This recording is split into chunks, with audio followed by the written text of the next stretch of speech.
కూటమి ప్రభుత్వం అధికారంలోకి వచ్చిన ఈ 10 నెలల కాలంలోనే ప్రజల మీద విద్యుత్ ఛార్జీల పేరుతోటి 15,450 కోట్ల రూపాయల భారాన్ని మోపారు. ఎన్నికల ముందేనో మేము అధికారంలోకి వస్తే ప్రజల మీద విద్యుత్ భారాలు వేయం, కరెంట్ ఛార్జీలు పెంచాం అని చెప్పారు. స్మార్ట్ మీటర్లు బిగిస్తుంది జగన్ ప్రభుత్వం, 32,000 కోట్ల రూపాయల భారాన్ని మోపారు. కాబట్టి ఇది ప్రజల మీద మోయలేనటువంటి భారాన్ని, దీన్ని తెలుగుదేశం ప్రభుత్వం అధికారం వచ్చిన వెంటనే విద్యుత్ ఛార్జీలు తగ్గించి అవసరమైతే స్మార్ట్ మీటర్లు పగలగొట్టండి, మీకు అండగా ఉంటామని చెప్పి లోకేష్ గారు యువగలం పాదయాత్రలో కూడా చెప్పారు. ఇప్పుడు అది ఆచరణలో చూస్తే తెలుగుదేశం ప్రభుత్వం మరింత భారాలు మోపేదాని కోసం ఈరోజు సిద్ధమైంది.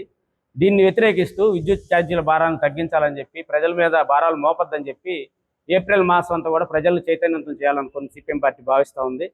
పెద్ద ఎత్తున ఉద్యమాల్లోకి ప్రజలను చైతన్యం చేసి తీసుకురావాలని చెప్పి సిపిఎం పార్టీ జిల్లా కమిటీ నిర్ణయం చేసింది. దానిలో భాగంగా పోస్టర్లు, కరపత్రాలు, బుక్లెట్లు విస్తృతంగా ప్రచారం చేసి ఆ రకంగా ప్రజలను భాగస్వాములు చేస్తాం.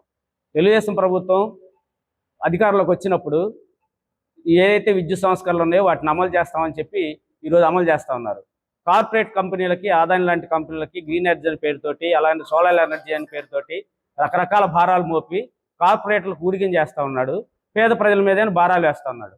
ఈరోజు మేము అడుగుతూ ఉన్నాం చంద్రబాబు నాయుడు గారిని, గతంలో విద్యుత్ ఛార్జీలు పెంచినప్పుడు పెద్ద ఎత్తున పోరాటం చేసి బషీర్బాగ్ పోరాటాన్ని మీరు మర్చిపోయారా? అనేక మంది ప్రాణాలకి, లాఠీ ఛార్జీలకి మీరు బలి చేసిన విషయాన్ని మీరు మర్చిపోయారా? ఆ యొక్క గుణపాఠం తీసుకోకుండా ఇప్పుడు మళ్ళీ ప్రజల మీద భారం మోపితే మాత్రం పెద్ద ఎత్తున తిరుగుబాటు అనేటువంటిది వస్తుందనేటువంటిది మీరు గ్రహించాలి. ఏదైతే సెకీ ఒప్పందం చేసుకున్నారో ఆదాని లాంటి కంపెనీలు జగన్మోహన్ రెడ్డికి పెద్ద ఎత్తున ముడుపులు అందించారు, అమెరికాలో కోర్టులు ఉన్నాయి, వీటి మీద ఎంక్వైరీ చేయాలని చెప్పినటువంటి చంద్రబాబు నాయుడు గారు ఇప్పుడు అధికారంలోకి వచ్చిన తర్వాత దాని మీద ఏం ఎంక్వైరీ చేయటం లేదు. ఎందుకు జగన్మోహన్ రెడ్డి మీద ఎంక్వైరీ చేయలేదు? ఎవరెవరికి ముడుపులు ముట్టిన ఈ కుంభకోణంలో వీటన్నిటిని కూడా బయటికి తీసుకురావాలి, ప్రజల మీద భారాలు వేస్తే దాన్ని వెనక్కి తీసుకోవాలని చెప్పి సిపిఎం పార్టీగా మేము డిమాండ్ చేస్తా ఉన్నాం. రద్దు చేయాలి, రద్దు చేయాలి, రద్దు చేయాలి, రద్దు చేయాలి. వద్దు వద్దు వద్దు వద్దు వద్దు వద్దు వద్దు మా ఇంటికి స్మార్ట్ మీటర్లు వద్దు వద్దు వద్దు మా ఇంటికి స్మార్ట్ మీటర్లు వద్దు వద్దు వద్దు పెంచిన కరెంట్ ఛార్జీలు రద్దు చేయాలి, రద్దు చేయాలి, రద్దు చేయాలి. మరిన్ని వీడియోస్ కోసం ఛానల్ ని సబ్స్క్రైబ్ చేయండి. లేటెస్ట్ అప్డేట్స్ కోసం వాట్సాప్ ఛానల్ ని ఫాలో అవ్వండి. ఆ లింక్ డిస్క్రిప్షన్ లో ఉంది.